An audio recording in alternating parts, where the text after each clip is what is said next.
2024년 3월 11일 새벽 서울 은평구의 한 오피스텔은 정막에 잠겨 있었다. 20대 여성 BJ 류호는 방송을 끝내고 문을 잠갔다. 그녀의 방송은 팬더TV에서 시작한 지 4개월 만에 큰 인기를 끌었다. 그날 밤 문 두드리는 소리에 문을 연 그녀 앞에 선 건 회장님 김모 씨 44였다. 그는 류호에게 1,200만 원을 후원하며 늘 곁에 있던 큰손이었다. 오늘은 특별한 날이야라며 웃던 그는 방 안으로 들어섰다. 두 사람은 술을 마시며 이야기를 나눴다. 그러다 김모 씨는 류호에게 다가갔다. 성관계 중 그녀가 그만해라고 외쳤지만 그는 멈추지 않았다. 목을 조르는 그의 손에 그녀는 숨을 잃었다. 새벽 3시 30분 류호는 차가운 바닥에 쓰러졌다. 김모 씨는 당황했지만 곧 침착함을 되찾았다. 사체에 물을 뿌리고 그녀의 물건을 훔쳐 강도 흔적을 꾸몄다. 그는 전처에게 전화해 숨겨달라 부탁하고 구로구 만화방으로 달아났다. 3일 뒤 경찰은 신고를 받고 현장에 도착했다. CCTV와 후원 기록으로 김모 씨를 추적 체포했다. 그는 사고였다며 고의가 없다고 주장했지만 법원은 달랐다. 10월 4일 서울서부지법은 중대한 범죄라며 징역 25년과 전자발찌 15년을 선고했다. 류호의 방송은 영원히 꺼졌고 팬들은 그녀의 흔적을 애타게 찾았다. 2016년 1월 평택의 한 아파트는 얼어붙은 겨울 속에 고요했다. 7살 원영이는 욕실 타일 위에 팬티만 입은 채 떨고 있었다. 계모 김씨는 문을 잠갔다. 소변을 못 가리면 여기서 썩어. 또 그녀의 손에는 락스병이 들려 있었다. 1월 28일 김씨는 화를 참지 못하고 원영이의 작은 몸에 락스를 쏟아부었다. 독한 냄새가 폐를 찔렀고 원영이는 비명을 지르며 몸을 웅크렸다. 친부 신씨는 소파에 앉아 TV를 보고 있었다. 조용히 좀 해라며 문을 두드리는 소리를 무시했다. 2월 1일 김씨는 다시 문을 열고 찬물을 퍼부었다. 엄마 원영이의 가느다란 목소리가 희미해졌다. 20시간이 지나자 그는 차가운 바닥에서 숨을 거뒀다. 키 112.5cm 몸무게 15.3kg. 또래보다 한참 작은 몸은 굶주림과 폭행의 흔적으로 얼룩져 있었다. 김씨와 신씨는 시신을 이불에 싸서 베란다에 던져놓았다. 열흘 뒤 부패 냄새가 퍼지자 그들은 차에 실었다. 2월 12일 밤 평택 청북면 야산. 신씨는 삽으로 땅을 팠고 김씨는 초조하게 주변을 살폈다. 원영이는 할아버지 묘 근처에 묻혔다. 이제 아무도 모를 거야라며 그들은 막걸리를 사 마셨다. 3월이 되자 초등학교 예비 소집일이 다가왔다. 학교 측이 연락하자 김씨는 아이가 없어졌다고 둘러댔다. 경찰 수사가 시작됐고 원영이 누나의 증언과 CCTV로 진실이 드러났다. 3월 12일 새벽 경찰은 야산에서 백골화된 원영이를 찾았다. 계모는 죽일 생각은 없었다고 했지만 락스와 찬물의 흔적은 거짓을 폭로했다. 2017년 4월 법원은 김씨에게 징역 27년, 신씨에게 17년을 선고했다. 원영이의 작은 목소리는 더 이상 들리지 않았다. 야산의 바람만이 그의 마지막을 애도했다. 2018년 7월 1일 오전 11시 50분 남해고속도로를 달리던 통영발 광주행 고속버스는 평화로웠다. 승객 B씨 44는 대학 교수로 창밖을 보며 잠시 숨을 돌리고 있었다. 그때 뒷좌석에 앉아있던 박모씨 22가 자리에서 일어났다. 그녀의 손에는 날카로운 부엌칼이 들려 있었다. 아무 말 없이 B씨의 목을 향해 칼을 휘두른 그녀의 눈빛은 공허했다. 왜 나를 찔렀냐는 질문에 박모씨는 담담히 답했다. 가까이 있어서요. 피가 튀고 승객들이 비명을 질렀다. 용감한 학생이 그녀를 제압하며 칼을 빼앗았고 버스는 급정거했다. B씨는 얼굴과 목, 팔에 깊은 상처를 입었다. 40에서 50 바늘을 꿰맸지만 생명은 건졌다. 박모씨는 며칠 전 칼 3개를 사두고 소주 2병을 마신 뒤 버스에 올랐다. 경찰은 그녀의 조울증 병력과 약 복용 중단을 확인했지만 피해자와의 관계는 전무했다. 그냥 찔러야겠다는 심정이었다는 그녀의 진술은 묻지마 범죄의 전형이었다. 2019년 1월 창원지법은 박모씨에게 징역 5년을 선고했다. B씨는 몸은 회복했지만 그날의 악몽은 여전히 그를 따라다녔다. 고속버스는 다시 달렸지만 그 안의 공기는 더 이상 평화롭지 않았다. 2013년 9월 23일 고양시 원당 주교동 아파트에서 38세 여성이 살해된 채 발견되었다. 피해자는 미용실을 운영하며 세 자녀 5세 딸, 3세 딸, 이제 아들을 키우던 주부였다. 그날 장모가 딸의 미용실을 찾았으나 문이 닫혀 있었고 연락이 안 되자 사위 제이씨 32에게 전화했다. 제이씨는 별거 중이라며 미용실로 가 장모와 함께 집으로 향했다. 아파트 11층 현관문은 열려 있었고 거실에서 피해자가 속옷이 내려간 채 사망한 상태로 발견되었다. 3세 딸과 이제 아들은 옆에서 놀고 있었다. 경찰은 남편 제이씨를 용의자로 의심했다. 그는 일주일 전 5세 딸과 함께 모텔에서 지내며 별거 중이라고 진술했으나 사건 전날 밤 10시 피해자와 식사 후 자정에 집을 나왔다고 했다. CCTV로 확인된 자정 귀가 기록과 잘해보자는 문자는 사실이었으나 현관문이 열려있고 담배 꽁초 던일 말보로가 피해자의 내종 담배와 달랐던 점, 족적 없이 청소 흔적이 있는 점이 의심스러웠다. 피해자는 목 압박 질식사로 사망했으며 늑골 골절, 간파열 등 폭행 흔적이 심했다. 부검 결과 식사 후 바로 사망한 것으로 보였다. 탐문 결과 새벽 2시 4시 사이 범행이 추정되었고 국과수 분석에서 피해자 손톱의 섬유 조각이 제이씨의 티셔츠와 일치했다. 제이씨는 거짓말 탐지기에서 거짓 반응을 보였고 컴퓨터 뒷면에 지문 증거로 추궁당하자 자백했다. 그는 6살 연상 아내와 경제 문제로 다투다 욱해서 발로 밟고 목을 졸랐다고 밝혔다. 이후 성범죄 강도 흔적을 위장하고 미리 주운 담배 꽁초를 뿌려 혼란을 조성했다.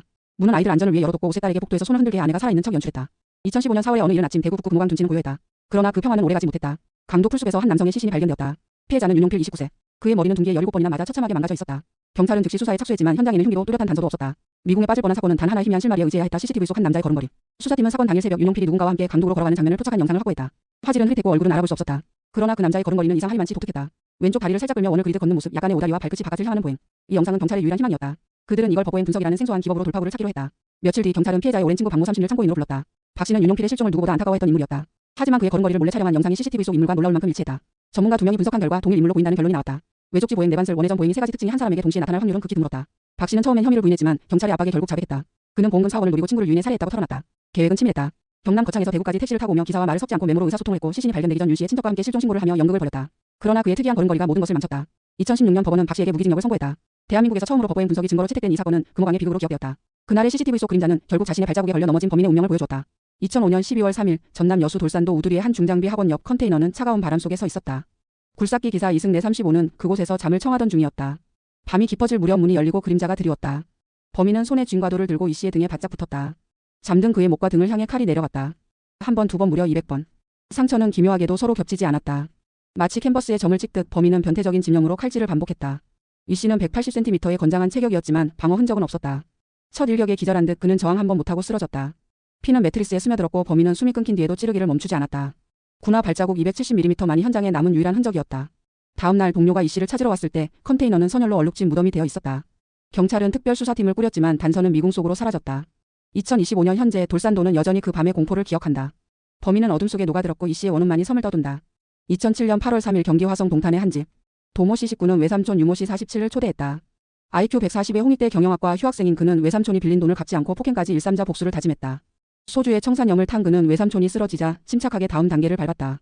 시신을 냉장고에 넣어 급속 냉각시킨 뒤 의학 지식을 활용해 메스로 머리와 양팔을 정밀히 절단했다. 절단면은 마치 해부학 교과서처럼 반듯했다. 8월 13일 새벽 그는 차로 시신 몸통을 동탄면 청계리 풀숲에 옮겨 불태웠다. 이불에 싼 시신은 타다만 카탈로그와 함께 발견되었다. 이틀 뒤 머리와 팔은 인천 소래포구 바다에 버려졌다. 경찰은 카탈로그에 적힌 그의 번호를 단서로 추적했지만 도모 씨는 울진으로 도주해 자살을 시도했다. 그러나 8월 27일 그는 설득 끝에 자수했다. 외삼촌이 나를 괴롭혔다며 눈물 없이 말하는 그의 모습은 차가웠다. 법원은 1심에서 무기징역을 2심에서 15년형을 선고했다. 천재의 머리는 범죄를 설계했지만 그의 심장은 얼어붙어 있었다. 2019년 10월 21일 부산 진구 부전동의 고급 아파트는 평소처럼 조용했다. 30대 중반의 B씨는 이사 준비로 바빴다. 그녀는 중고거래 사이트에 고가의 소파를 내놓았다. 비싼 가격에도 불구하고 상태가 좋아 문의가 많았고 그중 A씨라는 25세 남성이 연락해왔다. 소파 상태를 확인하고 싶다는 말에 B씨는 흔쾌히 집 주소를 알려줬다. 혼자 사는 그녀에겐 익숙한 거래였다. 오후 6시 40분 초인종이 울렸다. 문을 연 B씨 앞에 A씨가 서 있었다. 소파를 둘러보던 그는 갑자기 말했다. 좀 깎아주면 안 되나요? B씨는 웃으며 이미 저렴하게 내놓은 거예요 라고 대답했다. 그 순간 A씨의 표정이 굳었다. 나를 무시하는 거예요? 그의 목소리가 떨렸다. B씨가 당황하며 그런 뜻이 아니에요 라고 해명하려 했지만 이미 늦었다. A씨는 주먹을 휘둘렀고 그녀가 비명을 지르며 쓰러졌다. A씨는 분노를 멈추지 않았다. 거실에 널린 휴대전화 충전기를 집어 그녀의 목을 조르기 시작했다. B씨는 저항했지만 점점 숨이 멎어갔다. 몇 분 뒤 그녀는 움직임을 멈췄다. 숨을 몰아쉬던 A씨는 침착해졌다. 그는 B씨의 통장에서 돈을 빼내 자신의 사채 빚을 갚고 증거를 없애려 시신을 자살로 위장했다. 그리고 아무렇지 않게 집을 나섰다. 이틀 뒤 B씨가 연락이 안 되자 가족이 신고했다. 경찰은 CCTV를 통해 A씨를 추적 10월 23일 그를 체포했다. 조사에서 그는 무시당해서 화가 났다고 주장했지만 수사관들은 믿지 않았다. A씨는 범행 전 한 방에 쓰러뜨리는 법을 검색했고 중고거래로 가구를 살 필요도 없었다. 그의 집에선 피해자의 돈으로 결제한 영수증이 나왔다. 2020년 5월 법원은 A씨에게 무기징역을 선고했다. 계획적이고 잔혹한 범행이라는 판결이었다. 항소했지만 2021년 2월 대법원에서 형이 확정됐다. 부산의 한 아파트에서 시작된 거래는 한 여성의 생명을 앗아갔고 A씨는 감옥에서 평생을 보내게 됐다. 소파는 여전히 그 집에 남아 침묵 속에 먼지를 쌓아갔다. 2003년 6월 9일 밤 부천 원미동의 한 주택은 어둠에 잠겨 있었다. 김근 우이십이는 집으로 돌아왔다. 중앙대 연극영화과 휴학생인 그는 카드비 8천만 원을 떠안고 있었다. 명품 옷을 사주며 여자친구들에게 과시한 대가였다. 어머니 49는 아들의 빚을 갚아달라는 요구에 지친 목소리로 거절했다. 부모가 어떻게 이럴 수 있냐. 김근우는 분노하며 어머니를 목 졸라 기절시켰고 베개로 숨을 끊었다. 작은 방에서 잠든 할머니 87도 같은 운명을 맞았다. 형이 15위 계단을 올라오자 김근우는 부엌에서 칼을 꺼내 들었다. 형이 문을 열기도 전에 가슴과 목을 15차례 찔렀다. 형은 피투성이로 쓰러졌다. 아버지 50가 귀가했을 때 그는 집 불을 끄고 현관에 숨었다. 이상함을 느낀 아버지가 도망치려 하자 형이 죽는다며 협박했지만 아버지는 경찰에 신고했다. 김근우는 PC방으로 달아났고 여자친구에게 작업이 실패했다. 로또로 빚 갚아라는 메일을 보냈다. 6일 뒤 뉴스를 검색하던 그는 체포되었다. 법원은 사형을 선고했고 그는 반성 없이 형과 아버지에게 탄원서를 요구하며 뻔뻔함을 보였다. 원미동은 더 이상 평화롭지 않았다. 2017년 8월 21일 오전 11시 40분 서울 서초구 법무법인에서 배우 송선미의 남편 고모 씨 45가 칼에 찔려 사망했다. 설치미술가였던 고 씨는 목에 경동맥 절단으로 사망했고 범인 조모 씨 28년 현장에서 체포되었다. 조 씨는 고 씨가 사촌 광모 씨와의 소송 정보를 주기로 수억 원을 약속했는데 1,000만 원만 주자 우발적으로 살해했다고 주장했으나 검찰은 믿지 않았다. 두 사람의 만남이 사일에 불과했고 CCTV에 다툼 없이 공격하는 장면이 찍혀 계획된 살인으로 판단되었다. 사건 배우는 고 씨의 사촌 곽 씨였다. 고 씨의 외할아버지 곽 씨의 친할아버지는 일본에서 사업으로 수천억 원을 모았고 국내 680억 원대 부동산을 소유했다. 2016년 곽 씨는 할아버지의 인감도장을 몰래 이용해 재산을 명예 이전했고 이를 안고 씨가 할아버지의 지시로 고소하면서 갈등이 깊어졌다. 검찰이 곽 씨 구속영장을 신청했으나 법원이 기각했고 한 달 뒤 살인사건이 발생했다. 곽 씨의 휴대전화에서 조 씨와의 대화 청부살인 검색기록 필리핀으로 가라는 메시지가 드러났다. 곽 씨는 고 씨 살해로 20억 원을 제안하며 변호사 고 씨 매형도 죽이라고 지시했으나 조 씨가 거부하자 변호사 앞에서 죽이라고 수정했다. 조 씨는 곽 씨의 사주를 자백했고 곽 씨는 살인교사로 무기징역, 조 씨는 징역 18년을 선고받았다. 송선미는 곽 씨를 상대로 13억 1천만 원 배상을 승소했다. 2005년 6월 서울 불광동의 작은 절 수경사는 겉보기엔 고요했다. 버려진 아이들을 돌본다는 미담으로 언론에 오르내리던 곳이었다. 하지만 그 이면엔 끔찍한 진실이 숨어 있었다. 13명의 영아들이 좁은 방에 갇혀 울음을 삼키고 있었다. 화상을 입은 아이의 손발은 치료 대신 밧줄로 묶여 있었고 배고픔에 지친 아이들은 제대로 먹지도 못했다. 수경사를 운영하던 승려 남 씨와 김 씨는 아이들을 사랑으로 보살피는 척했다. 그러나 그들의 진짜 목적은 돈이었다. 입양 수수료와 후원금, 정부 보조금을 챙기기 위해 아이들을 방치하고 학대했다. 한 자원봉사자가 이상함을 눈치채고 신고했지만 관할 기관은 종교 문제라 손대기 어렵다며 묵살했다. 언론은 오히려 이들을 성자로 포장하며 진실을 덮었다. 그러나 SBS 그것이 알고 싶다의 취재로 마침내 실상이 드러났다. 아이들은 비위생적인 환경에서 방치되었고 일부는 영양실조로 발육이 더뎠다. 승려들은 도주했지만 강원도 철원에서 붙잡혔다. 법원은 남 씨에게 징역 6개월을 선고했지만 추가 혐의는 입증 부족으로 빠졌다. 아이들은 아동복지센터로 옮겨졌고 수경사는 텅 비었다. 그곳에 남은 건 돈벌이로 전락한 아이들의 눈물 자국뿐이었다. 2007년 7월 9일 월요일 아침 8시경 경기도 안양시 동안구의 한 오피스텔 건물. 좁은 복도를 지나 사설 환전소의 문을 연 25세의 임모 씨는 평소처럼 하루를 시작했다. 그녀는 밝고 예의 바른 성격으로 주변 사람들에게 사랑받는 직원이었다. 출근한 지 얼마 지나지 않아 문이 열리고 오토바이 헬멧을 쓴 남자가 들어왔다. 그는 환전 서류를 작성하기 시작했고 곧이어 두 번째 남자가 문을 열고 안으로 들어섰다. 문이 조용히 닫히는 순간 공기는 순식간에 무거워졌다. 첫 번째 남자가 갑자기 몸을 돌리며 임모 씨를 향해 다가갔다. 그녀는 미처 반응할 틈도 없이 제압당했다. 두 번째 남자가 문을 잠갔다. 그들은 그녀를 사장실로 끌고 가 케이블 타이로 손을 묶고 금고 손잡이에 결박했다. 금고 열어. 남자 중 하나가 날카롭게 소리쳤다. 겁에 질린 그녀는 어쩔 수 없이 금고를 열었고 그 안에서 약 1억 원에 달하는 현금이 그들의 손에 넘어갔다. 하지만 그들은 돈만으로 만족하지 않았다. 한 명이 칼을 꺼내 들더니 망설임 없이 그녀의 목을 그었다. 임모 씨는 그 자리에서 쓰러졌고 생명은 빠르게 쓰러져갔다. 두 배아는 피가 바닥에 번지는 사이 유의 현장을 빠져나갔다. 오피스텔 복도는 다시 고요해졌지만 환전소 안에는 끔찍한 비극의 흔적만 남았다. 며칠 뒤 7월 11일 그녀의 장례식이 치러졌다. 친구들과 선후배들이 모여 그녀를 애도했고 유골은 부모보다 먼저 떠난 딸을 무덤에 묻지 않으려는 가족의 뜻에 따라 고향 뒷산 정상에 뿌려졌다. 한편 범인들은 이미 필리핀으로 도주한 뒤였다. 이 사건은 단순한 강도살인을 넘어 이후 벌어질 연쇄 범죄의 시작에 불과했다. 1999년 2월 13일 밤 10시경 경기도 평택시 도일동 하리마을에 살던 송탄 여자고등학교 3학년 송혜이 양이 실종되었다. 그녀는 남자친구를 만나러 평택시 서정동에 갔다가 집으로 돌아오던 중이었다. 송혜이 양은 버스를 타고 집 근처에서 내렸는데 그 버스에는 그녀와 버스기사 그리고 30대 남성만 있었다. 그녀와 함께 버스에서 내린 그 남성을 마지막으로 송혜이 양은 사라졌다. 경찰은 실종 신고를 받고도 처음에는 단순 가출로 여겨 수사를 늦게 시작했고 유일한 목격자인 버스기사의 증언 30대 남성이 오리털 파카와 등산화를 착용하고 술 냄새를 풍겼으며 지하도로 향했다는 내용에 의존했다. 그러나 용의자에 대한 단서는 찾지 못했다. 5년 후 부산에서 송혜의 명의로 인터넷 사용 기록이 발견되었지만 이는 그녀의 주민등록번호를 도용한 커플의 소행으로 밝혀졌다. 결국 사건은 미제로 남았으며 전문가들은 경찰의 초기 대응 미흡과 골든타임 상실을 주요 원인으로 지적했다. 송혜의 양의 어머니는 딸을 잃은 슬픔으로 극단적 선택을 했고 아버지 송기룡 씨는 범인을 찾으려 홀로 싸우다 2024년 8월 교통사고로 사망했다. 한 가정을 파괴한 범인은 여전히 잡히지 않은 채 남아있다. 2003년 4월 18일 강원도 인제군 광치령 고개는 안개에 잠겨 있었다. 31번 국도 방호벽 뒤에서 작업하던 인부들은 마대자루 3개를 발견했다. 쓰레기인 줄 알고 열어본 순간 그들은 경악했다. 자루 속엔 토막난 남성의 시신이 담겨 있었다. 머리와 양팔은 사라졌고 가슴엔 깊은 칼자국이 선명했다. 경찰은 즉시 수색에 나섰지만 사라진 부위는 끝내 찾지 못했다. 법의학자들은 시신이 전기톱으로 절단되고 회칼로 찔렸다고 분석했다. 피해자는 손이 묶인 채 저항 없이 당한 듯했다. 신원을 알 수 없게 머리와 팔을 제거한 범인은 치밀했다. 프로파일러 표창원은 조직폭력배가 배신자에 보내는 경고라며 범인이 인제 지역을 잘 아는 자일 가능성을 제기했다. 시신은 일부러 눈에 띄게 유기된 반면 신원 단서는 철저히 숨겼다.